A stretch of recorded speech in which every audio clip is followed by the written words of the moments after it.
na po, Jo Marie, masyado mahaba.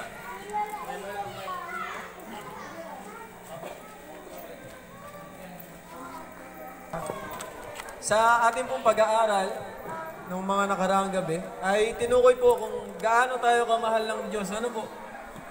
Hindi lang mga bata, hindi lang, kundi lahat. Pati magulang, mahal na mahal tayo ng Diyos kung kahit gaano tayo makasalanan. At pinakita doon sa pag-aaral natin kagabi kung paano kailangan natin si Jesus Christ sa ating mga sarili. Ang title po ng pag-aaralan natin ngayon ay Pagsisisi at Pag-amin sa Nagawang Kasalanan. So, sino po dito ang hindi pa nakakagawang kasalanan? Taas ang kamay. Okay, lahat po tayo ay nakagawa ng kasalanan. Ano po?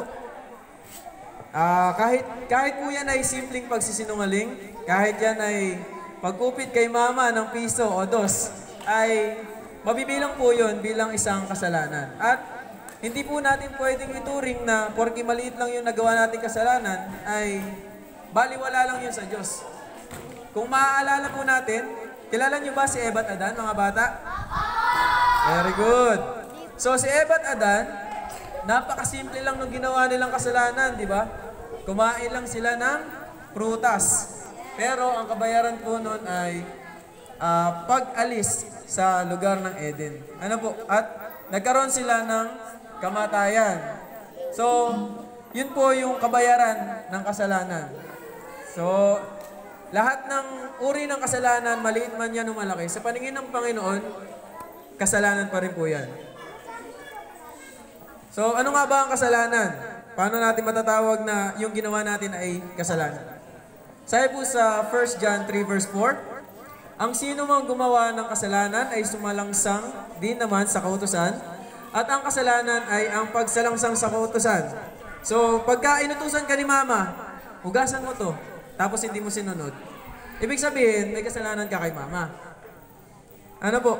So, dyan, dahil may kautusan na binigay sa atin ng ating magulang, tapos hindi natin sinunod, it means na nakagawa tayo ng kasalanan sa kanila. At ganun din kay Jesus at sa kanyang ama. Kasi sila yung lumalang sa ating mga magulang. Ano po? So, dahil tayo ay makasalanan, kailangan po nating magsisi sa ating ginawang kasalanan. Di ba mga bata, pagka nakagawa tayo ng kasalanan kay mama at papa, humingi tayo ng sorry? Okay. So, ganun din po sa ating Panginoon. Dahil tayo ay makasalanan, kailangan nating humingi ng kapatawaran sa ating mga nagawa. Maliit man yan o malaki, lahat po ito sa paningin ng Diyos ay kasalanan. Sabi po sa mga gawa, 3 verse 19, kaya nga mangagsisi kayo at mangagbalik loob upang mangapawi ang inyong mga kasalanan, upang kung magkagayon ay magsidating ang mga panahon ng kaginhawahang mula sa harapan ng Panginoon.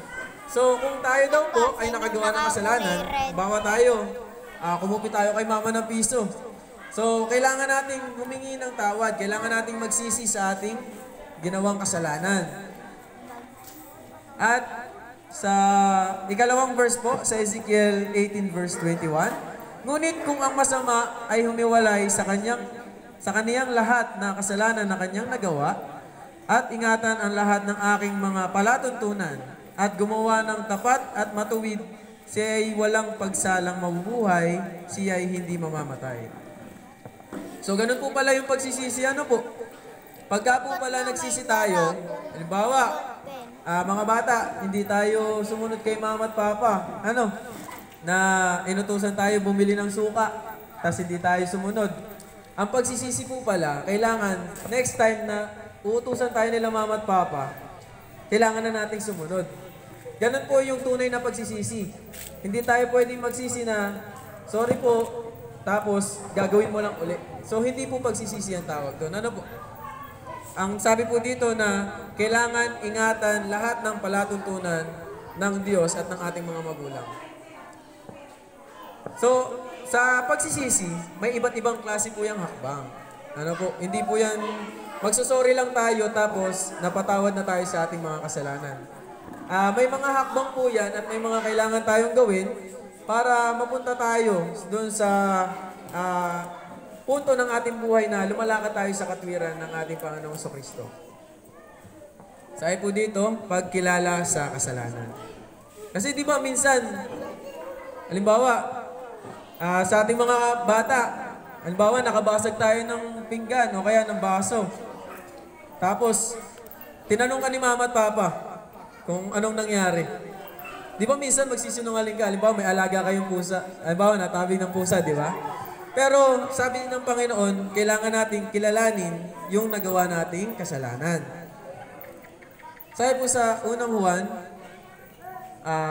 chapter 1, verse 8 to 10, kung sinasabi nating tayo walang kasalanan, ay ating dinadaya ang ating sarili, at ang katotohanan ay wala sa atin. Kung ipahahayag natin ang ating mga kasalanan, ay tapat at banal siya na tayo'y patatawarin sa mga kasalanan. At tayo'y lilinisin sa lahat ng kalikuan. Kung sinasabi natin tayo'y hindi nangagkasala, ay ating ginagawang sinungaling siya, at ang kanyang salita ay wala sa atin. So kung hindi pala natin aaminin yung ating ginawang kasalanan, hindi naman natin niloko si mama at papa na tayo'y nakabasag ng pinggan eh. Di ba? Ibig sabihin po daw nun, pag hindi natin kinilala yung ating mga kasalanan, yung sarili lang din natin yung ating niloloko. Ano po? At sabi dito na, ang salita ng Diyos ay wala sa atin kung hindi natin tatanggapin yung ginawa nating kasalanan. Sa mga awit, 32 verse 5. So, sino nakakakilala kay David? Kilala niyo ba si David? Yung kinalaban si Goliath, yung matangkad, yung higante, di ba? Si David ay isang napakagaling na hari na sumusunod sa Diyos. Ngunit anong sabi niya? Aking inilala ang aking kasalanan sa iyo, at ang aking kasamaan ay hindi ko ikinubli.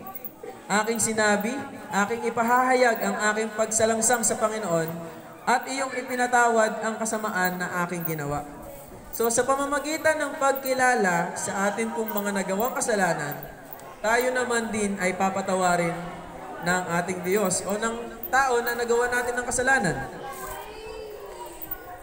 Ang susunod po ay kalungkutan para sa kasalanan. So, di ba po nagsisi na tayo? Tapos kinilala na natin yung mga nagagawa nating kasalanan. Dito po sa kalungkutan para sa kasalanan, sa tuwing nakakagawa po tayo ng mali o kasalanan, ay nalulungkot na po tayo. Isa ito sa mga hakbang o proseso, ibig sabihin nito ay unti-unti tayong lumalakad patungo sa katwiran dahil nalulungkot na tayo pag nakagawa tayo ng kasalanan.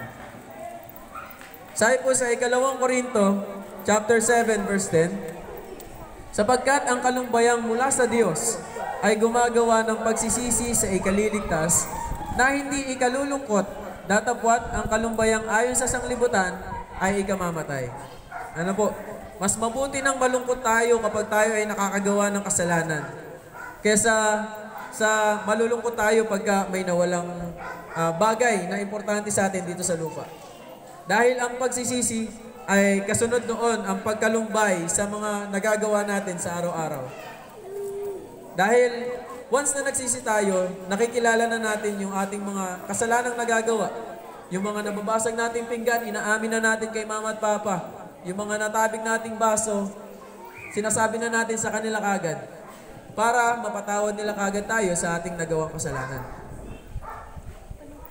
Sabi po sa Joel 2, verses 12 and 13, gayon may ngayon, sabi ng Panginoon, magsipanumbalik kayo sa akin ng inyong buong puso, na may pag-aayuno at may pananangis at may pananambitan. At papagdalamhatiin ninyo ang inyong puso at hindi ang mga damit ang inyong hapakin. At kayo'y magsipanumbalik sa Panginoon ninyong Diyos sapagkat siya'y maawain at puspos ng kahabagan, banayad sa pagkagalit at sagana sa kagandahang loob, at nagsisisi siya sa kasamaan. Makikita po natin dito kung gaano tayo kamahal ng Diyos. Na kahit, di ba, magpipray po tayo, na Panginoon, patawarin niyo po kasi nakagawa ako ng ganito, nagsinungaling po ako ngayong araw. Pero, nakapagsinungaling ulit tayo bukas. Di ba hindi naman tayo kinundi na kagad ng Diyos? Di ba kahit patuloy tayo na yung ginagawa nating kasalanan ay paulit-ulit lang, ay hindi tayo kinukundi na ng Diyos na wala ka ng kapatawaran. Hindi ka tulad dito sa sanlibutan. Di ba, pagka po nagnakaw tayo at may nakahuli sa atin, ikukulong tayo, di ba kagad? Di ba? So, ang Panginoon hindi ganun. Napakabuti ng Panginoon sa atin kasi taguman yan o hayag na kasalanan, kitang-kita yan ng Diyos. Kahit pa sa pinaka-ilalim ng lupa tayo gumawa ng kasalanan, makikita yan ng Diyos. Ano po? Pero kung tayo daw ay mag-aayuno, kung tayo ay magnanangis, tayo ay iiyak dahil nakagawa tayo ng kasalanan at hihingi ng tawad sa Kanya, siya ay may pusong maawain at mahabagin. Ano po? Ganon niya tayo kamahal. Ganon yung pagmamahal ng tao sa atin na makasalanan. Kasi ang Diyos, hindi naman siya galit sa mga sinners. Hindi galit ang Diyos sa makasalanan. Galit ang Diyos sa ginagawa nating mga kasalanan. Sabi po dito, ito na. Pag-amin sa nagawang kasalanan. So, di ba, sinabi ko kanina na importante yung aminin natin yung mga ginagawa nating kasalanan. Kay mama at papa, kay kuya, kay ate, sa ating mga magulang, at sa ating mga kapatid. Makikita po natin dito kung gaano ka-importante yung pag-amin natin sa mga nagawa nating kasalanan. Sabi po sa Santiago 5, verse 16, "Mangagpahayagan nga kayo sa isa't isa ng inyong kasalanan at ipanalangin ng isa't isa ang iba upang kayo'y magsigaling. Malaki ang nagagawa ng maningas na panalangin ng taong matuwid." So, halimbawa nakagawa ako ng kasalanan kay kuya o kaya kay ate na napunit ko yung ginagawa niyang research paper o kaya nabasa ko yung project niya. So sabi ng Diyos ay mangagpatawaran tayo. Ano po? Once na humingi sa atin ng kapatawaran yung ating kapatid, gayon din naman ay magbigay tayo ng kapatawaran sa kanila. Ano po? Kaya sabi nga ng Diyos, kung ang pagkukundi na sa atin ng Diyos ay kung paano tayo, o kung ang pagpapatawad ng Diyos ay katulad din ng pagpapatawad natin sa ating mga kapatid. Ano po? Kung paano natin pinapatawad ang ating mga kapatid, ganun din tayo pinapatawad ng Diyos. Meron nga isang kwento na isang hari na may utang sa kanya yung isang alipin na 1,000,000 at kanya itong pinatawad. Yung taong may utang na 1,000,000 na pinatawad ng hari, meron ding may utang sa kanya na 1,000,000. Pero hindi niya ito pinatawad at pinadala pa doon sa piskal, doon sa judgment. Ano po? So, sino ang mas matuwid sa kanilang dalawa? Di ba? Sabi ng hari sa kanya, doon sa taong may utang na 1,000,000 na pinatawad ng hari, "Ikaw ay pinatawad ko sa iyong utang na 1,000,000, ngunit hindi mo mapatawad ang iyong kapatid sa 1,000,000. So, ganun po yung pag-judge sa atin ng Panginoon. Kung paano tayo magpatawad sa ating mga kapatid, sa mga taong nagkasala sa atin, ganon din tayo patatawarin ng Diyos. So, sinasabi rin dito na mahalagang ipanalangin natin ang ating kapatid na nakagawa ng kasalanan sa atin. Di ba nga sabi na mahalin natin yung ating mga kaaway. Though mahirap, syempre, kahit sino sa atin, di ba, halimbawa sa school, nasapak tayo ng kaklase natin. E di syempre, galit tayo, di ba? So, dapat magpatawad tayo. Pero hindi ganun kadali yun. Di ba? Sa likas natin bilang isang tao, magagalit ka syempre dun sa nanakit sa'yo. Di po ba? Pero, ang sabi ng Diyos ay magpatawaran tayo at magagawa lang natin magpatawad kung isusuko natin ang ating mga sarili sa Diyos. Ganun po ka-importante yung pananalangin. Kasi sa ating likas bilang isang tao, tayo po ay mahina. Hindi po tayo makakapanagumpay sa isang kasalanan na hindi natin hinihingi ng tulong sa Panginoon. Sabi po sa Daniel 9 verse 4. So, sino may kakilala kay Daniel? Si Daniel ay isang propeta ng Diyos na kilala niyo ba si King Nebuchadnezzar? Nung first day? Siya yung nagpahayag kung ano yung ibig sabihin ng panalangin na yon. Ano po? At ito po ang sabi ni Daniel.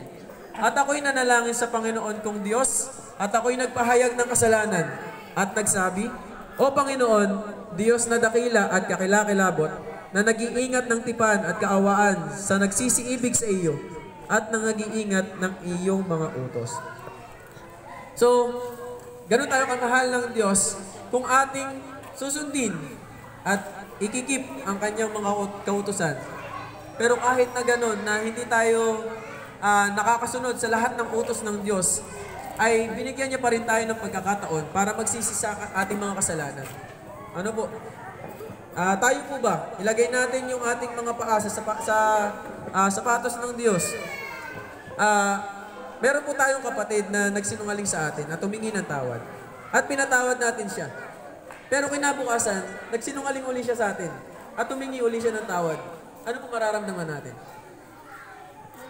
Diba, nandun yung doubt na baka bukas magsinungaling ka uli sa akin. Pero ang Diyos hindi. Kahit paulit-ulit tayo nakakagawa ng kasalanan, pare-pareho yung ginagawa nating kasalanan.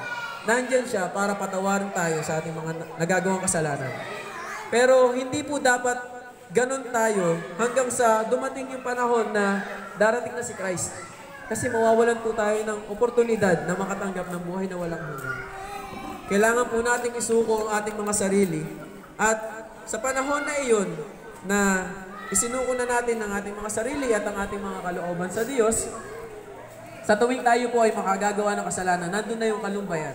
Nandun na yung lungkot na, bakit ginagawa ko pa rin itong bagay na to kahit hinihiling ko naman sa Diyos na sana ay tulungan niya ako na makapanagumpay. Lahat po tayo ay may likas na makasalanan at mayroon po tayong likas na gumawa ng kasalanan. Pero sa pamamagitan po ng pagsuko ng ating mga sarili sa Diyos, tayo po ay unti-unting makakapanagumpay sa ating mga kasalanan. Ang susunod po ay pagtalikod sa kasalanan. So, di ba nalulungkot na tayo pagka tayo nakakagawa ng kasalanan, pagka tayo nagsisinungaling kay mama at papa, nalulungkot na tayo. So, ang susunod po dito ay pagtalikod sa kasalanan. So, ano ba yung pagtalikod sa kasalanan? Sabi po sa Isaiah 55 verse 7, lisanin ng masama ang kaniyang lakad at ng liko ang kaniyang mga pag-iisip at manumbalik siya sa Panginoon at kaawaan niya siya at sa aming Diyos sapagkat siya ay magpapatawad ng sagana. So, ang pagtalikod po sa kasalanan ay paglisan dito. Kapag tayo ay tumalikod sa kasalanan, ibig sabihin po noon, hindi na po natin gagawin yung ginawa natin yun. At sabi ko nga po kanina, na magagawa lang natin yun kung isusuko natin ng buo ang ating mga sarili sa kalooban ng Panginoon. Sabi po sa Taga-Roma 6 verses 11 and 12. So, sino nakakakilala naman kay Paul? Kay Pablo. Si Pablo ay isa sa mga apostol ng Diyos. Dati siyang executioner ng mga Hudyo. Ano po? Mamamatay tao siya dati. Siya yung nagkukundina sa mga Hudyo na nagpapangaral patungkol kay Jesus Christ. Ganito po ang sabi niya. Gayon din naman kayo, ibilang ninyong kayo'y tunay na mga patay na sa kasalanan. Ngunit, mga buhay sa Diyos kay Hesukristo. Huwag nang maghari ang kasalanan sa inyong katawang may kamatayan upang kayo'y magsisunod sa kanyang mga pita. So ano pong sabi? Ibilang daw natin ang ating sarili na tayo ay patay. Bakit tayo patay? Dahil daw po tayo ay makasalanan. Pero kung tatanggapin natin si Jesus Christ bilang isang tagapagligtas, ang lakad natin ay magiging lakad din ni Jesus. Ano po? Dapat yung mga nilakarang daan ni Jesus Christ, yun din dapat yung ating lakaran. At sabi dito, na kung susunod tayo sa alituntunin ng Panginoon, ay hindi maghahari ang kasalanan sa atin. So ito po yung mga bagay na kailangan nating tandaan At kailangan nating maunawaan na sa pagtalikod natin sa kasalanan, tayo ay lumalakad dun sa mga nilakaran na lugar ni Jesus Christ. Kung paano siya nanagumpay sa kanyang mga pagsubok na tinahak sa buhay, ay ganun din dapat tayo. Ano po? Ito po ay, ang susunod po ay pagtanggap sa kapatawaran ng Diyos. Siyempre, minsan kasi, di ba, nandun na tayo sa punto na umaalis na tayo sa kasalanan. Tinatalikuran na natin yung mga nagagawa nating kasalanan.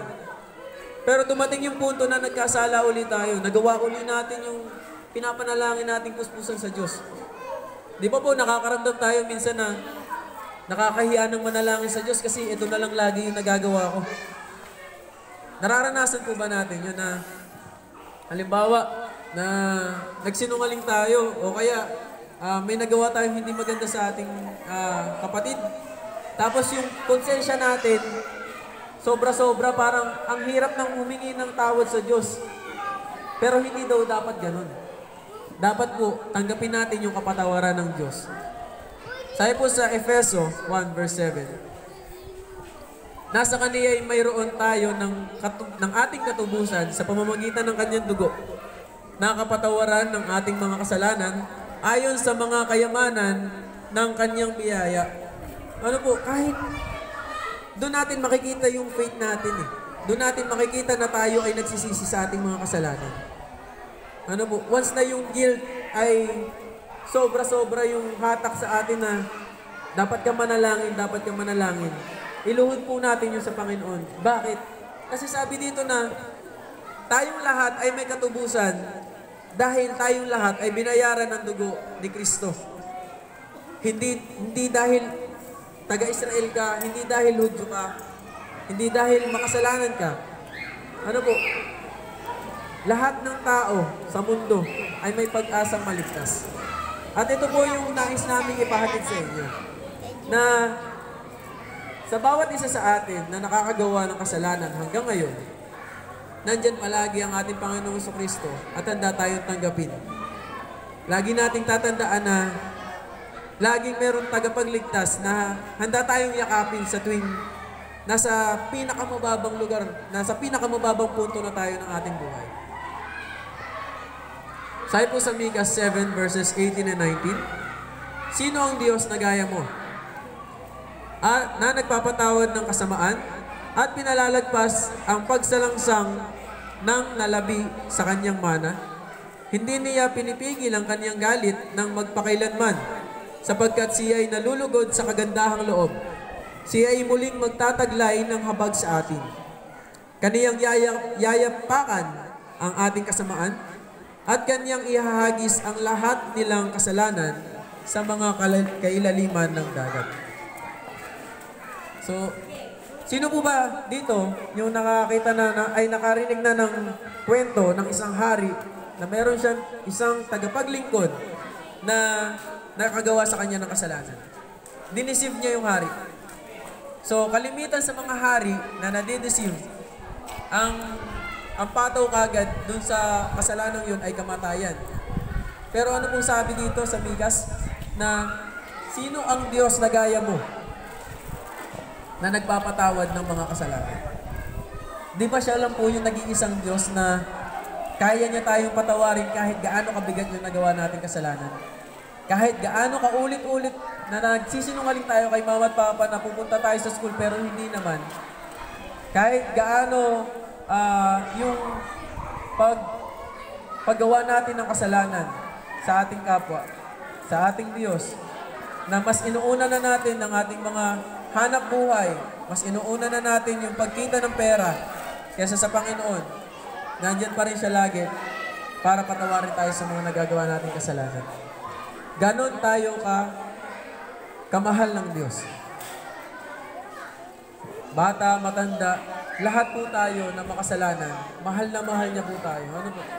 Yun po yung lagi nating tatandaan na kahit dumating tayo sa point na ayaw mo nang mag-pray kasi sobra na yung guilty mo sa katawan. Yung guilty mo sa puso, yung guilt mo, sobra-sobra na. na ayaw mo nang manalangin, ayaw mo nang humingi ng tawad sa Kanya kasi nahihiya ka na.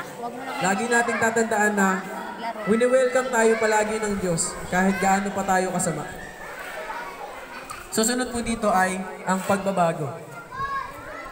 So, dito na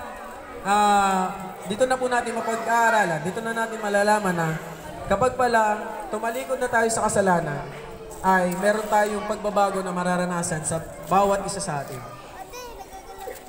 Sabi po sa Romans 12 verse 2, at huwag kayong magsiayon sa sanglibutang ito, kundi mag-iba kayo sa pamamagitan ng pagbabago ng inyong pag-iisip, upang mapatunayan ninyo kung alin ang mabuti at kaaya-aya at lubos na kalooban ng Diyos. So ano pong sabi sa atin ng Diyos? Kung nais nating magbago sa ating mga nagagawang kasalanan, lisanin natin o talikuran natin yung mga bagay na nandito sa sanlibutan na patuloy nating tinatangkilik. Ano po? Kailangan yung ating pag-iisip ay hindi pag-iisip ng sanlibutan. Di ba nga po sabi sa isang kasabihan na ang Diyos, ang mga tao na sumusunod sa Diyos ay peculiar o kakaiba. Bakit? Kasi hindi sila sumasabay sa uso. Ano po? Hindi sila sumasabay sa kung anong ginagawa ng mundo. Kasi ang isip nila ay patungo sa langit. Kung ano ang ikalulugod ng Diyos na gagawin natin, yun ang dapat natin gawin. Dahil tayo ay isang tagapaglingkod ng pinakadakilang hari sa lahat. Sabi po sa 2 Corinthians 5 verse 17, kaya't kung ang sino man ay na kay Kristo, siya ay bagong nilalang. Ang mga dating bagay ay nagsilipas na. Narito, sila'y pawang naging bago. So kung ilalagak pala natin yung ating mga sarili sa Diyos, kung ibibigay natin yung kalooban natin sa Kanya, bilang habang bata pa, na dapat ibigay na natin o isipin na natin kung ano yung gagawin ni Christ kung siya yung nasa katatayuan ko. Halimbawa, may nakita tayong isang bola. Ano kaya? Tas walang nagmamay-ari dun sa lugar na yon. Tas isipin natin kung ano yung gagawin ni Christ kung siya yung nasa posisyon natin. Ano po? Kung isasauli niya ba yung bola o ikikip niya yung bola sa sarili niya. Lagi nating iisipin kung ano yung gagawin na reaction ni Jesus Christ sa ating mga problema o suliranin na kinahaharap sa buhay. Dahil kung ilalagak natin ang ating mga sarili kay Kristo at ibibigay natin ang ating kalooban sa Kanya, tayo ay magiging bagong nilalang. So doon po, sa pamamagitan ng pagbibigay ng ating mga sarili kay Christ, makakaranas po tayo ng pagbabago sa ating mga sarili. Sabi po dito na personal at pribadong katangian ng pag-amin. So di ba, may mga kasalanan po tayo na hindi naman nakita ng iba nating kaibigan, hindi nakita nila mama at papa. So yun po yung mga personal na kailangan nating ihingi ng tawad sa Kanya. And meron din naman na nakagawa tayo ng kasalanan kay Kuya. So kailangan nating aminin yung ating mga nagawang kasalanan sa Kanya. Ano po? So,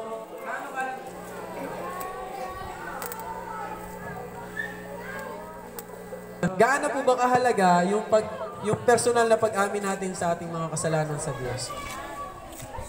Sabi po sa Mateo 6 verse 6, datapot ikaw, pagka ikaw ay mananalangin, pumasok ka sa iyong silid, at kung mailapat mo na ang iyong pinto, ay manalangin ka sa iyong ama na nasa lihim, at ang iyong ama na nakakakita sa lihim ay gagantihan ka.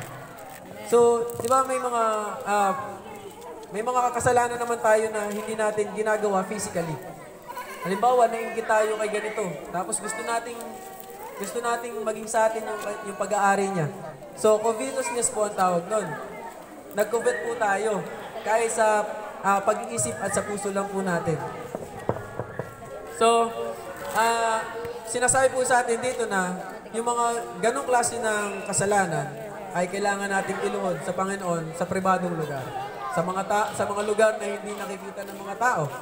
At sabi nga po dito na kung sa pribadong lugar ka o lihim ang iyong paggawa ng kasalanan at lihim mong inamin ang iyong kasalanan na gawa sa ating tagapaglikha, ay lihim din niya tayong patatawarin. Ganon po yung proseso ng pribadong paghingi ng tawad sa Panginoon.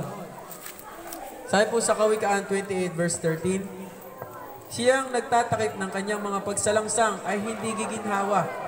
Ngunit ang nagpapahayag at nagiiwan ng mga yaon ay magtatamo ng kaawaan. Ano po? So, di ba, meron tayong mga kasalanan na nagagawa na hindi natin naihingi ng tawad. Halimbawa, nakautang tayo sa ating kapatid. Ano po? Tapos hindi pa natin nababayaran. Di ba may ano pa rin, bigat sa dibdib na gusto mo na mabayaran yun kaso wala pa. O kaya gusto mo na mabayaran yun pero hindi mo binabayaran. Ano po? Parang walang kaginhawahan sa ating isip at puso. Pero sabi dito na kung ipapahayag natin o kung ating babayaran yung ating utang sa pinagkakautangan natin, nandun yung ginhawa. Di ba? Ganon din po sa nagagawa nating kasalanan sa Diyos. Hanggat hindi po tayo humihingi ng kapatawaran sa mga nagawa nating kasalanan, nandun po yung bigat sa ating mga dibdib. Huwag na po nating hantayin na mawala iyon kasi yun po yung hipo ng banal na espiritu sa ating mga puso. At ibig sabihin po nun na mahal pa rin tayo ng Diyos kasi pinapaalalahanan niya tayo na humingi ka ng tawad sa nagawa mong kasalanan para magkaroon ka ng kaginhawaan sa iyong sarili. Kasi yun yung sabi niya, di ba? Kung ipapahayag lang natin sa Kanya ang mga nagawa nating kasalanan, mawawala lahat ng bigat sa ating puso at isipan. At yun po yung proseso ng pagsisisi at pag-amin sa ating mga kasalanan. So nawa mga bata at sa ating din po mga magulang, naintindihan po nawa natin ang ating pinag-aralan kung gaano kahalaga na tayo ay magsisi sa ating mga nagawang kasalanan kay mama at papa, kay ate at kuya, at lalo-lalo na sa Panginoon. Magkakaroon po tayo ng kaginhawaan sa ating puso at isipan kung atin ito ihihingi ng tawad sa Kanya. Muli, magandang gabi po sa ating lahat. Amen.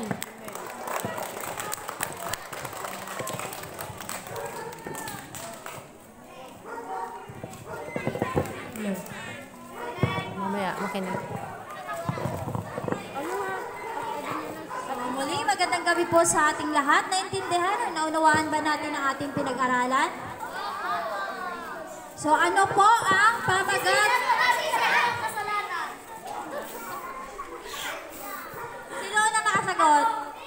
Sige. Kotang-kota na to siya ah. Kotang-kota ka na no? Sige, ganito na lang. Sino ang magbigay ng testimony? Short lang. Yung nagkasala, sino nagkasala? Oh, dito, may nag... Tapos, Oh, dito, Oh, sige, ayan. Go, Kuya Nixon. Experience. May Anong experience aaminin ka. mo?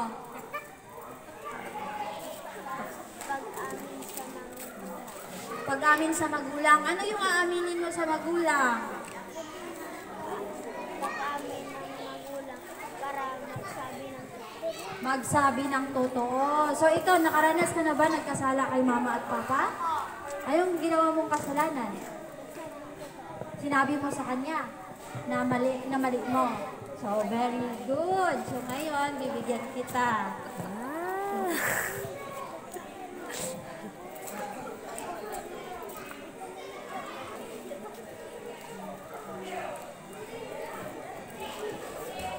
Ito sa'yo. Ay, meron ako.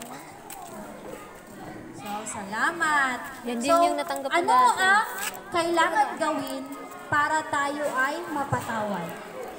Ano yan po? Humingi ng tawad. Naka-answer na kasi sila. Gusto ko yung iba naman. Oh, bigyan yung ng naka-answer time. na, hindi na muna magsasagot. Yung wala naka-answer, yun muna ang sasagot. Ano? Para ano naman, para iba naman yung... Ay, si ate pala kanina, may early bird po tayo. As usual, si ate ko. Siya ulit. Ate, kayo po early bird kanina na. Ah, ito po. Kayo po ang unang nakarating kanina. May pabango po kayo. Baliktad yun eh. Harap lang pala. Kaya pala nauna talaga parati si ate kasi nandyan lang yung bahay eh. So, pero at least, di ba? Kasi wala kang rason, malapit lang ang bahay eh. Nauuna talaga parati. Consistent yan si ate. Marami na sigurong naipon din, no? Marami nang naipon na mga papremyo. Pangalawa pa. Sige. Bukas po, pag kayo uli ang nauna, pangatlo na. So, very good po. So, ngayon, ang next natin na tanong ay kung sino ang magtatanong kung sino yung magtatanong sa kanyang kapwa na tagapakinig ay bibigyan ng premyo. Kasi wala akong tanong eh, kaya kayo ang magtatanong. Tapos, bibigyan ko din ng premyo. Yung nagtatanong at yung sasagot, bibigyan ko rin ng premyo. Sige, sino gusto magtanong? Nixon, baka may tanong ka. Kahit anong tanong mo tungkol sa... Ikaw, Daniel, gusto mo magtanong? Ayaw mo magtanong? Like, Sino gusto magtanong? anong gagawin sa isang Sige, kasalanan? tanungin mo sila.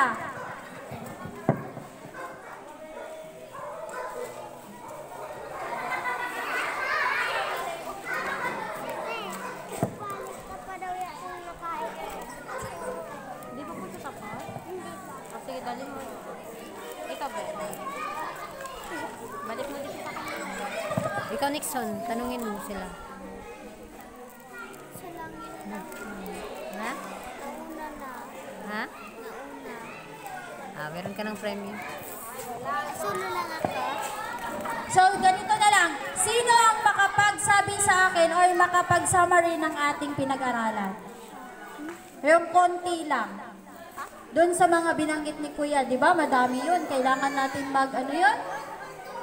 Ano yun? Kailangan natin para tayo magpatawad, kailangan natin magsisi, mag-confess. So, kilalanin ang kasalanan. Very good, ate. So, bibigyan po kita. So, kailangan po, kilalanin natin na tayo ay nagkasala.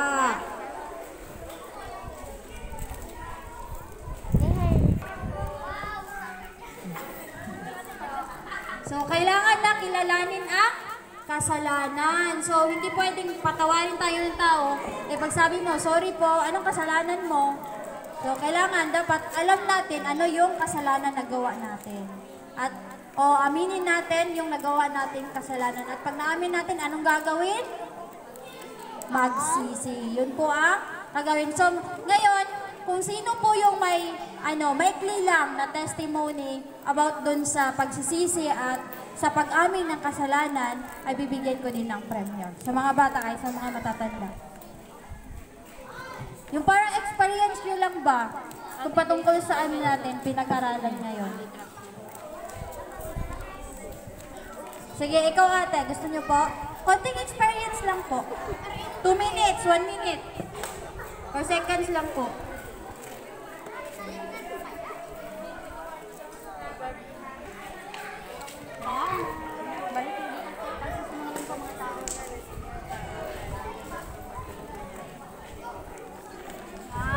Sabi po ni ate, yung pagsisinungaling po daw sa tao, nagsasabi na babayaran yung utang, hindi babayaran. Ganun po ba ate?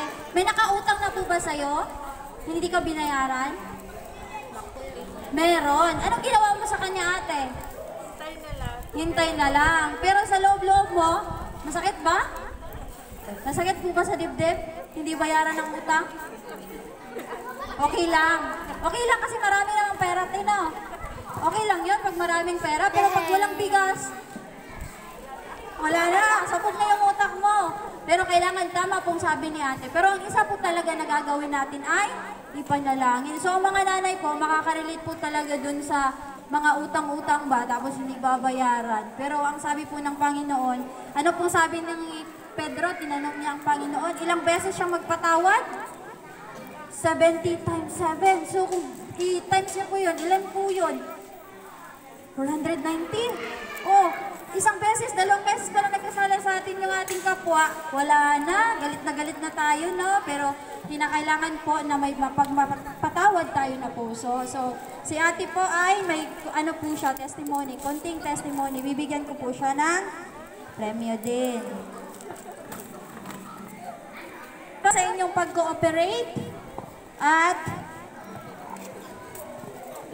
opo, bukas po muli ay sana ang bawat isa ay makinig muli sa ating pag-aaralan. So sa mga bata, walang gusto? Wala? Baka may ano kayo sa mga magulang nyo, wala naman. So, ngayon po ay dadako po tayo sa ating closing song.